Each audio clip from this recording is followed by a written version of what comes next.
Part 24.8 Surah An-Nur, the Light. Assalamu alaikum.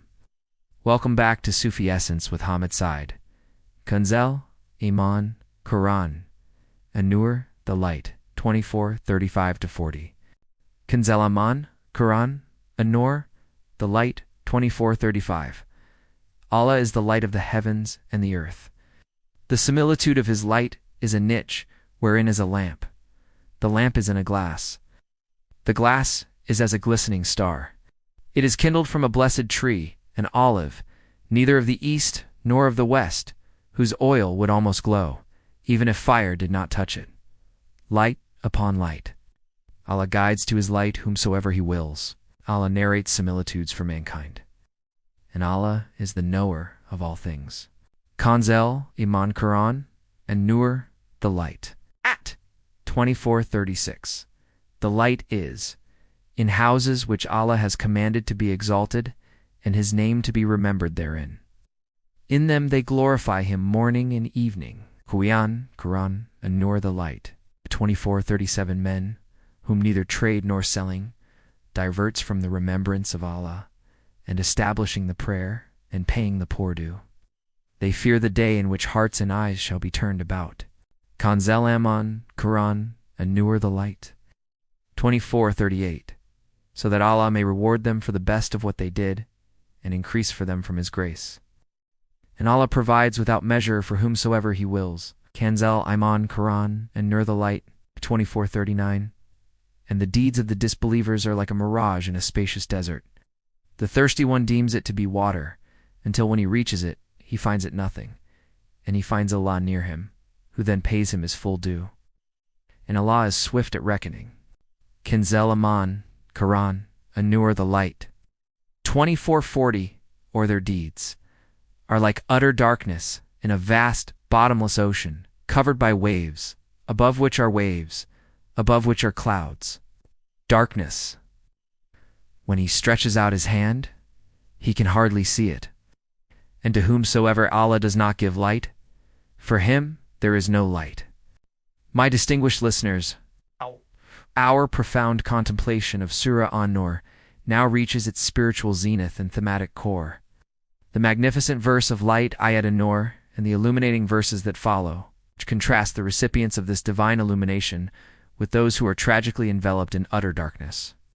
We transition from the specific, meticulous laws of social interaction, which were the preceding steps for purifying the outer self, to the grand metaphysical source of all guidance, existence, and purity, the very light of Allah. This segment, covering verses 24:35-40, provides the ultimate philosophical context for the surah's name and purpose. The journey begins with the sublime. Peerless declaration of verse 24:35. Allah is the light of the heavens and the earth. This is not a physical statement, but a profound metaphysical truth. Allah is the absolute, self-sustaining source of all near light, meaning he is the source of all guidance, clarity, knowledge, ilm, existence, and manifestation. Everything that is revealed, everything that is known, and everything that exists is illuminated by his presence. Without him, existence itself would be a void of non-being, and knowledge a terrifying abyss of ignorance. He is the light that reveals all things, yet he remains transcendent and beyond comprehension, the light that needs no external source to shine. The phrase establishes the ultimate reality. Every glimmer of truth, every moment of clarity in the universe is a reflection, an outflow of his absolute light. To convey this ultimate transcendent reality to the finite human intellect, Allah employs a sublime similitude. The similitude of his light is a niche wherein is a lamp. The lamp is in a glass. The glass is as a glistening star. This parable is an intricate spiritual equation designed to demonstrate how the absolute light manifests in the relative world, specifically within the heart of the believer. The parable contains four highly symbolic interwoven elements. First, the misht niche. This is the small recess built into a wall that houses the lamp, protecting it from external drafts and focusing its light. The misht represents the physical body, the jasad, or, more profoundly, the purified Qalb heart. Of the believer, the heart must be emptied of all distraction, protected from the worldly winds of fitna, and focused solely on its sacred function to properly contain the light. Second, the mikbeb lamp. This is the source of the flame, the actual burning wick that produces the illumination. The mikbeb represents the Ilm knowledge and the Ruh spirit, residing within the purified heart. It is the core, the divine essence placed within humanity, the faculty of realization and spiritual vision. Third, the Zujaria glass. The lamp is encased in a glass container, which protects the flame, prevents smoke from obscuring the light, and clarifies the illumination, making it shine with greater intensity. The verse describes this glass as being as a glistening star. This Zujaria represents the human intellect, AKL, purified by sincere intention and rigorous discipline. When the intellect is purified, it does not obscure the spiritual light, but rather refines and amplifies it, transforming the raw spiritual reality into clear, understandable realization. It becomes a star of guidance for others. Fourth, the Shajaratun Mubraka, Zatana, blessed olive tree. The fuel for this lamp is kindled from the oil of a blessed olive tree, described as neither of the east nor of the west, whose oil would almost glow. Even if fire did not touch it, this tree represents the why revelation, the divine, timeless source of the fuel. The olive tree, known for producing oil of exceptional purity and brilliance, symbolizes the Quran and the Sunnah, which provide the purest, most concentrated spiritual sustenance. The phrase neither of the east nor of the west signifies its universal, non-temporal, non-local nature. It is pure, unadulterated truth that transcends all cultural and geographic limitations. And the phrase whose oil would almost glow, even if fire did not touch it, emphasizes the innate purity and self-evident truth of the divine guidance. The revelation itself is luminous, possessing an intrinsic clarity that requires no external validation. The convergence of these elements yields the ultimate result. Light upon light, spiritual light of the purified heart, the lamp, fueled by the pure light of the revelation, the oil, and, contained by the clarified intellect, the glass results in an overwhelming and amplified illumination. This is the state of the ultimate believer, whose inner spiritual realization perfectly mirrors the outer divine guidance. The verse concludes with the absolute truth of divine sovereignty. Allah guides to his light whomsoever he wills. And Allah narrates similitudes for mankind. Allah is the knower of all things. This confirms that while the path and the tools are provided, the ultimate capacity to receive and realize this light is a gift, a grace fall from Rahman bestowed upon the sincerely striving soul. The discourse immediately shifts from the metaphysical description of the light to the physical and human contexts, where this light is manifested in Conserve 24:36-38. The light is to be found, the light is, in houses which Allah has commanded to be exalted, and his name to be remembered therein. In them they glorify him morning and evening. These houses are unequivocally the masjid mosques, and any sacred place of dedicated worship. They are commanded to be exalted tertua physically, through maintenance and cleanliness, and spiritually, through reverence and respect. They are the earthly focal points where the absolute light is intended to converge and illuminate the community. In these sacred spaces, the essence of the light, the Dhikr remembrance of Allah is perpetually enacted through glorification in the morning and evening, symbolizing the continuous, unceasing nature of worship that frames the believer's entire life.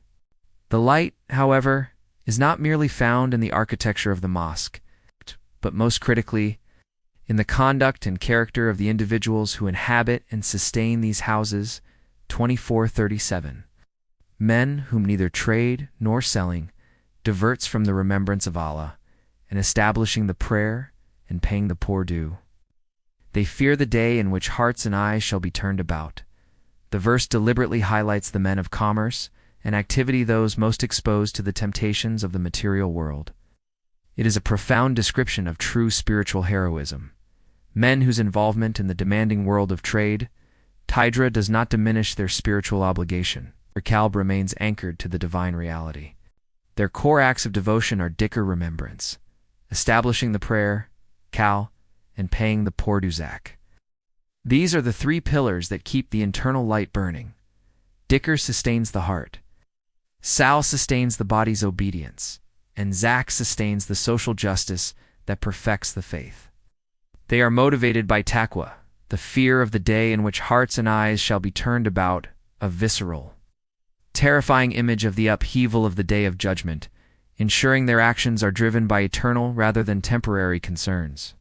These devoted individuals are rewarded with the highest favor, 24-38, so that Allah may reward them for the best of what they did and increase for them from His grace. And Allah provides without measure for whomsoever He wills. Allah rewards them not just for the minimum requirement, but for the best of what they did. Aksana Mdamul, an affirmation of Isan excellence in worship. Beyond the just recompense, they are promised an increase from His grace fall, a spiritual and material bounty bestowed by Allah, who provides without measure by Gur Wisb. This reward is commensurate with the intensity of the light they conserved and allowed to shine within their hearts. The discourse then shifts with dramatic contrast to illustrate the spiritual state of those who reject or ignore the divine light. Using two powerful parables of darkness and futility, 24:39-40. The first parable describes the fate of the disbelievers' deeds, 24:39. And the deeds of the disbelievers are like a mirage in a spacious desert. The thirsty one deems it to be water until when he reaches it, he finds it nothing, and he finds Allah near him, who then pays him his full due. Allah is swift at reckoning. This striking image, the Sarb Mirage, perfectly captures the existential futility of all worldly deeds performed without the foundation of belief in Allah. The deeds charity, social work, invention appear substantial and beneficial, like water to the thirsty. But because they lack the necessary intention, nija, of Tawhid, they evaporate upon the arrival of the ultimate truth, the day of judgment. The one who performed them finds nothing but the reality of Allah, the absolute truth he denied, ready to render the just, precise due for his denial, confirming that all effort devoid of Nur is dust. The second, even more terrifying parable depicts the spiritual condition of the disbeliever's heart, 24:40. Or their deeds are like utter darkness in a vast, bottomless ocean, covered by waves, above which are waves, above which are clouds, darkness upon darkness. When he stretches out his hand, he can hardly see it. And to whomsoever Allah does not give light, for him there is no light. This is an unforgettable image of multi-layered, impenetrable darkness ulament, symbolizing the abyss of a heart separated from Allah. The darkness is compounded. The darkness of the deep ocean, the darkness of the lower waves, the darkness of the upper waves, and the darkness of the overhead clouds. This represents the cumulative layers of ignorance, doubt, heedlessness, and rebellion that shroud the soul, creating a spiritual prison. The final absolute conclusion is the terrifying reality. And to whomsoever Allah does not give light, for him there is no light. This is not a statement of predestination, but a confirmation of the consequence of willful rejection. When the soul continuously turns away from the source of all light, it inevitably descends into a self-imposed, irreversible state of profound spiritual darkness. These 6 verses, from the sublime height of the Ayat An-Nur to the terrible depth of the final darkness, provide the definitive thesis of Surah An-Nur. The world is illuminated by the divine light, which manifests in the purified Qalb of the believer, is conserved by his devotion Salāh and Zakāh, and is lost entirely by the one who chooses the path of disbelief, condemning his soul to the vast ocean of eternal gloom. Hadith, the Prophet, peace be upon him, taught, the most beloved of places to Allah are its mosques, and the most hated of places to Allah are its markets. This hadith from Sahih Muslim Hadith No. 671. Profound commentary on the atmosphere described in verses 24:36 and 24:37.